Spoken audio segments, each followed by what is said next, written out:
معین شخص ہوگا دجال. یہ معین شخص جو دجال ہوگا اس کے بارے میں بھی ایک تو بالکل متفق علیہ چیزیں ہیں. نمبر ایک کہ وہ شخص ہے، قطعی ہے، یقینی ہے، اس کا حلیہ بھی حضور صلی اللہ علیہ وسلم نے احادیث کے اندر بیان کیا.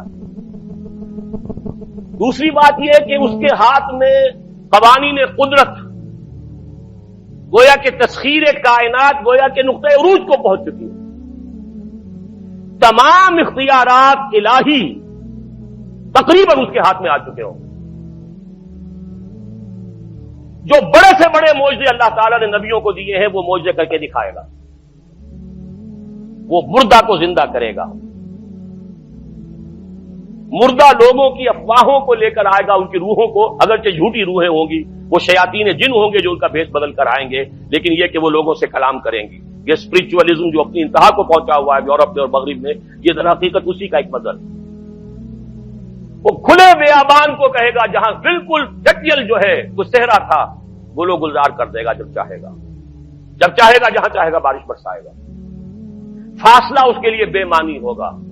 اس کی سواری وہ ہوگی کہ جس کے دونوں کانوں کے درمیان فاصلہ 80 ہاتھ کا ہوگا.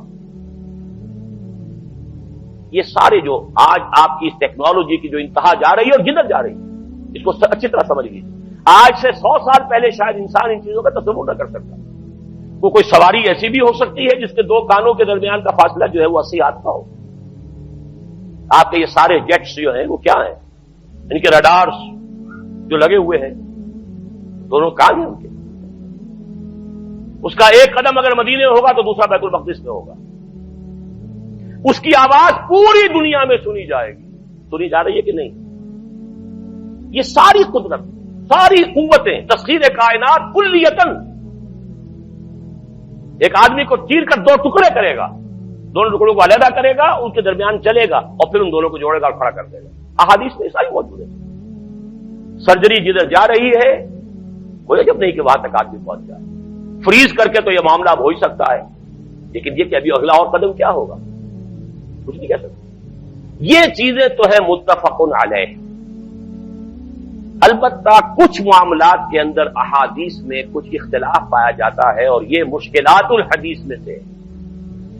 اور میں بھی چونکہ اس مسئلے میں اب تک بھی کسی درجے میں ابھی قطعیت کے ساتھ میں کوئی بات نہیں کہہ پا رہا ہوں، لیکن اب چونکہ گمان غالب کے درجے میں ایک رائے تک پہنچ چکا ہوں، اس لیے میں نے آج اس بات کو آپ تک پہنچانے کے لیے یہ عنوان اختیار کیا. اس لیے کہ حدیث میں جو آتی ہے تفاصیل اس سے معلوم ہوتا ہے کہ یہ دجال 2 دلیل کرے گا. یا تو وہ 2 دلیل کرنے والے 2 دجال علیحدہ ہیں، یا یہ دونوں دلیل کرنے والا شخص ایک ہی ہے. بس یہ مسئلہ ہے کہ جو آج تک مجھ سے حل نہیں ہوا تھا، اب تک کہنا چاہیے آج تک نہیں. اور یہ اس میں علماء سے بھی گفتگو ہوئی ہے، اور جن لوگوں نے اس مفہوم موضوعات پر اپنا وقت لگایا ہے ان سے بھی گفتگویں ہوئی ہیں، تو وہ بھی اس مسئلے کو حل کرنے سے تاحال قاصر رہے. لیکن یہ کہ اب میری رائے یہ ہے کہ یہ 2 شخص ہیں علیحدہ علیحدہ، واللہ عالم. لیکن ایک رائے تک میں پہنچ چکا ہوں، اس لیے وہ رائے آپ کے سامنے رکھ رہا ہوں، اور آپ کے ذریعے سے وہ آگے بھی پھیلے گی تو اہل علم کے ساتھ جو ہے اس معاملے کے اندر تبادلہ خیالات کی بھی نوبت آئے گی انشاءاللہ. لیکن یہ کہ اس میں یہ بات قطعی اور یقینی ہے کہ اس طرح کا ایک شخص پیدا ہوگا. البتہ یہ کہ آیا وہ 2 ہوں گے 2 مختلف اوقات میں، یا ایک ہی ہوگا ایک ہی وقت میں، صرف اس میں اختلاف. میرے نزدیک وہ 2 ہوں گے. ایک وہ شخص جو جھوٹا مسیح ہونے کا دعویٰ کرے گا، المسیح الدجال. جیسے حضور نے فرمایا میری امت میں 30 دجال اٹھیں گے جو نبی کا دعویٰ کریں گے، جن میں سے 5-6 تو حضور کے اپنے زمانے میں اور آپ سے متصل اٹھ کھڑے ہوئے تھے. بعد میں محمد علی باب ہو، بہاء اللہ ہو، قادیانی اور نہ معلوم کہاں کون اٹھے ہوں گے، واللہ عالم. اسی طریقے سے ایک شخص مسیح ہونے کا دعویٰ کر کے کھڑا ہوگا، یہودی ہوگا. یہ ہے اصل میں وہ شے. اور اس میں جو ان دونوں شخصیتوں کے مابین اگر کوئی ذرا سا اگر ابہام رہا ہے تو میں ایک حدیث بھی نوٹ کر کے لایا تھا، حضرت عبادہ ابن صامت رضی اللہ تعالی عنہ سے ہے، عن رسول اللہ ہے، انی حدثتکم عن الدجال حتی خشیت اللہ تعقلوا. میں نے تمہیں دجال کے بارے میں بہت سی باتیں بتائی ہیں تو مجھے یہ گمان ہوا کہ شاید تم اسے سمجھ نہ پاؤ.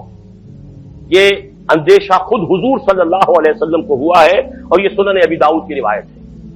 بہرحال میں جو کچھ عرض کر رہا ہوں کہ میں اس رائے تک پہنچا ہوں کہ یہ دو علیحدہ شخصیتیں ہیں۔ ایک تو یہ ہے کہ ایک مسیح الدجال کھڑا ہوگا یہ ایک دعویٰ کر کے کہ میں مسیح ہوں، کیونکہ اس کا زمانہ بالکل قریب آ چکا، اس لیے میں آپ کو اس کے بارے میں خبردار کر رہا ہوں۔ دوسرا جو مسیح جس کی شخصیت مسیح دجال کی آتی ہے، دجال اکبر، میں صرف اشارہ کروں گا، پھر کبھی انشاءاللہ اس موضوع پر تفصیل سے گفتگو ہوگی، وہ میرے نزدیک بالکل قریب قیامت کی ایک علامت ہے۔ جو خدائی کا دعویٰ کرے وہ جھوٹا خدا ہوگا، یہ جھوٹا مسیح ہوگا، المسیح الدجال۔ الدجال الاکبر وہ ہوگا کہ جو قیامت کے بالکل قریب کی 3 نشانیاں ہیں، جبکہ وہ آ جائیں گی تو حدیث میں آتا ہے کہ اس کے بعد کسی شخص کے ایمان لانے کا، توبہ کرنے کا فائدہ نہیں ہوگا۔ ویسے تو علامات قیامت جو ہے ان میں سب سے پہلی میں نے بتایا تھا حضور کی بعثت خود علامات میں سے، اس کے بعد 10 علامتیں حضور نے گنوائی ہیں اور وہ تدریجاً پوری ہوتی چلی جائیں گی۔ آخری علامات کے لیے حدیث سن لیجیے، عن ابی ہریرہ رضی اللہ تعالی عنہ قال قال رسول اللہ صلی اللہ علیہ وسلم ثلاث اذا خرجنا لا ينفع نفسا ایمانا لم تكن آمنت من قبل او کسبت فی ایمانها خیرا، طلوع الشمس من المغرب وخروج الدجال ودابۃ الارض۔ 3 نشانیاں وہ ہیں کہ جب وہ ظاہر ہو جائیں گی تو پھر کسی کا ایمان لانا مفید نہیں ہوگا جو پہلے ایمان نہیں لایا تھا، یا جس نے اس سے قبل اپنے ایمان میں کچھ اعمال صالحہ کی کمائی نہیں کی تھی، یعنی گویا کہ توبہ کا دروازہ بند ہو جائے گا۔ جیسے جب موت کے آثار شروع ہو جاتے ہیں تو توبہ کا دروازہ انسان کے لیے بند، اب جب موت کے آثار شروع ہو گئے اب توبہ کرنا فائدہ نہیں، اس سے پہلے توبہ کا دروازہ کھلا ہوا، معلم یغرغر، جبکہ وہ موت کے آثار شروع ہو جاتے ہیں، گھنگرو بولنا شروع ہو جاتا ہے، معلوم ہوتا ہے کہ اب جا رہا ہے، اب توبہ بیکار۔ اسی طریقے سے پوری نوع انسانی کے لیے توبہ کا دروازہ بند ہوگا ایک وقت میں آ کر کہ اب کسی کے لیے توبہ نہیں، ایمان نہیں، اور اس کے لیے 3 علامتیں بیان ہوئی ہیں، یہ بھی مسلم شریف کی روایت ہے۔ آپ نے فرمایا 3 چیزیں وہ ہیں کہ جب وہ ظاہر ہو گئیں تو پھر کسی کا ایمان لانا جو اس سے پہلے ایمان نہیں لایا تھا اور اپنے ایمان میں اس نے کچھ اعمال صالحہ کی کمائی نہیں کی تھی، اب قطعاً مفید نہیں ہوگا اس کے لیے ایمان لانا۔ وہ 3 نشانیاں ہیں، طلوع الشمس من المغرب، سورج مغرب سے طلوع ہوگا، نظام شمسی میں کوئی اختلال ایسا ہوگا کہ جس سے سورج بجائے مغرب سے نکلے گا، وہ خروج الدجال ودابۃ الارض، ایک زمین سے کوئی چوپایا برآمد ہوگا، بعض احادیث میں آتا ہے کہ مروہ کے قریب سے وہ برآمد ہوگا جو گفتگو کرے گا انسانوں سے، یہ بالکل خرق عادت، یعنی وہ چیزیں کہ جن کا کوئی تعلق اب اسباب جو ہے دنیا کے ان سے کوئی تعلق نہیں ہے، کوئی فزیکل لا سے تعلق نہیں ہے، وہ بالکل معجزے ہوں گے، خرق عادت ہوگا۔ اور خروج دجال، وہ دجال جو خدائی کا دعویٰ کرے گا، اور حدیث میں آتا ہے کہ بہت کم لوگ ہوں گے کہ جو اس کے سامنے رک سکیں گے، اکثر و بیشتر جو کمزور ایمان والے لوگ ہوں گے وہ اسے خدا تسلیم کر کے اس کی پرستش شروع کر دیں۔